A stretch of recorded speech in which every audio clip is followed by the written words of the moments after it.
కేపేట municipal council సమావేశం రసబసగా సాగింది. Chairman 5వ వార్డు కౌన్సిలర్ మధ్య వాగ్వాదం జరిగింది. చైర్మన్ గంగాపురం రాఘవేంద్ర మున్సిపాలిటీలో అవినీతి చేసినట్లుగా ఆరోపణలు గుప్పించారు వైసీపీ కౌన్సిలర్ వట్టె మనోహర్. చైర్మన్పై కౌన్సిల్ చేసిన ఆరోపణలను వెనక్కి తీసుకోవాలంటూ ఆందోళనకు దిగారు టీడీపీ కౌన్సిలర్లు. మాట పెరగడంతో కౌన్సిలర్ సమావేశంలో టీడీపీ వర్సెస్ వైసీపీగా రసాబసగా మారింది.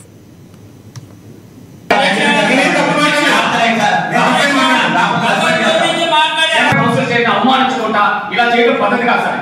ఇది మనం ప్రజలు సేవ చేయడానికి వచ్చే తప్ప ఇట్లా సొంతంగా డబ్బా కొట్టుకోవడానికి వస్తే ఇది ప్రజలకి ఇష్టం ఉంటుంది సార్. ఆ చీటని అగౌరవపరచడం ముమ్మాటికి తప్ప సార్.